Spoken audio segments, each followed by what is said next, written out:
Okay, what should you do when family cuts you off? Let's begin this with saying I've been totally rejected by my family, and it was an attempt to make me give up. But through God, I have overcome the feeling that they have put on me. Okay, I realized that this has not come on suddenly. This has been pretty much my whole life, but it worsened after my mother died. Well, actually, after my grandma died.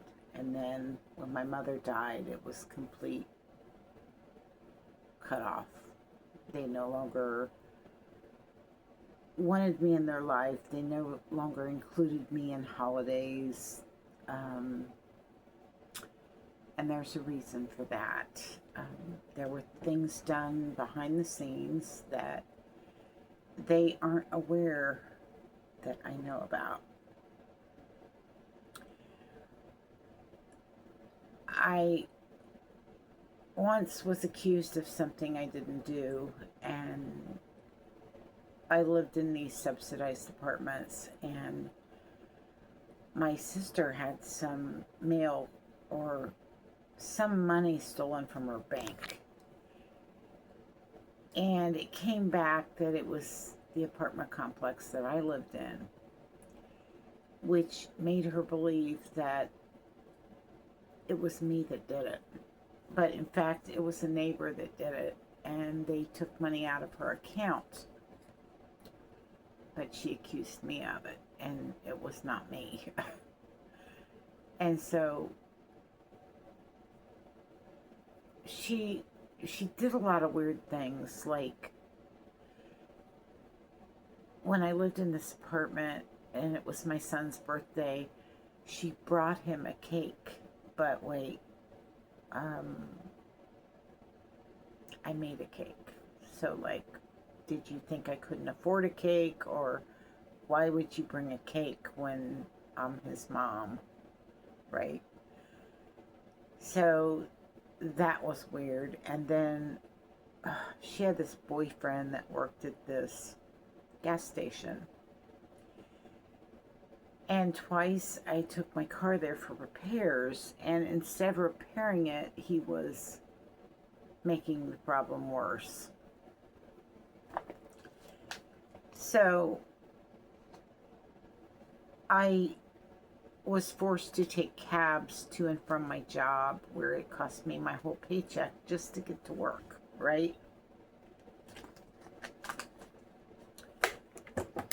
And nobody would come and get me or help me any way, shape, or form. They just refused to help ever. And that's not what family does. Family is supposed to be supportive, and everything I did was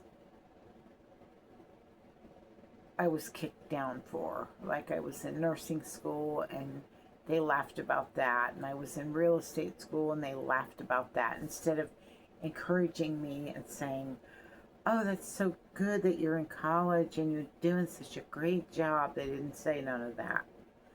It was always something negative, or you might not make it as a nurse, or you might not make it as a realtor. And everything that was thrown at me was negative.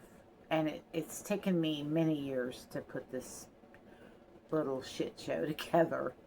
And that's what I call it, because it was a shit show. Um, at one point, my older sister, she worked for a dentist, and they closed the office on Saturday, but they opened it for me to get. I had one cavity, but for some reason they put 17 mercury amalgams in my mouth. Well, I find out that mercury uh, actually affects your brain, and dumbs you down to a certain degree, and also clouds your thinking, and you can't think clear, and you don't have a memory of things. But somehow God has brought that back on me, where I can remember things that a normal child could not remember. So um, I can remember way back when I was 3 years old, and I can remember having a nightmare, and it was about spiders, and I woke up screaming, screaming, screaming. And I couldn't really figure out what that dream was about, but I figured it out. It was about the web, which hadn't been created yet when I was 3 years old. But the spider was the World Wide Web, which created havoc and worldwide dread. And everything that's being done that's wrong is being done on the computer. Child porn, pornography, blackmail, the dark web, all of it is evil. And there's very little good that comes from the internet. So, for a time, I made poetry, and my poetry was removed from the poetry site that I put out there. And a lot of things, my internet, different, like Instagram and TikTok and everything was closed, where it was not for any reason other than somebody pulling my strings. And when I think back to all the things I went through, I realize I was dealing with very heavy brainwash, and people were trying to make me feel bad about myself and who I was. And they,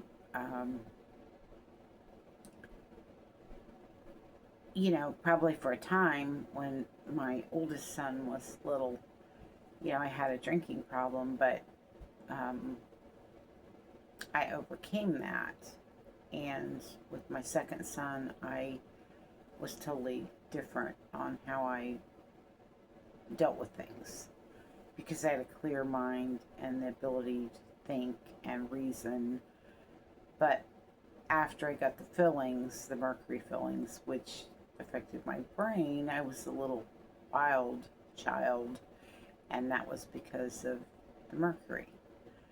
And I mean, I was drinking, going to bars, and just not living correctly. And so, God opened my eyes, and I always believed that my youngest son kind of saved my life, because my life probably would have taken a really bad turn had I not quit drinking. And so a family can be the best thing that ever happened to you, or your worst nightmare. And I had an older sister that was my worst nightmare. But let me just say that she pretended to be my best friend so that I would tell her everything about everything. And I did. But she turned on me and used what I told her against me. So, let me give you an example of what I'm talking about. She asked me one time what would be the worst thing that could ever happen to you, and I said, for my photo albums to come up missing. So, you know what happened?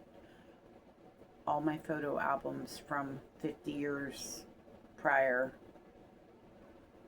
all my pictures were taken, and it included my children, which were also taken by false complaints by family members to children's services about things that absolutely were not true. Um, One about my son broke his arm while I was at work, and somebody called children's services and told them I broke his arm, but I was at work when he broke his arm. So I was able to prove that, and they went away, but they still wound up taking my son. And the youngest, the same thing. False reports were put into children's services, and they took my younger son. And I'm not sure how this all went down. I know that it was done to make me feel all alone, because my sister used to always say, your kids are not your friends. And um, so don't treat them like that. And I'm thinking to myself, yeah, my kids are my best friends. Yeah, I'm not believing what she's saying. But then I get down to her bookshelf, and she's got a bunch of books on brainwash. So one day while I'm at her house and she's upstairs, I'm looking at her books. And I said to her, why do you have brainwash books? Because I started looking through them at what she was doing to me, and it was exactly what this book was telling her to do. And I said, that is creepy. Like, why would you do this? Why would you,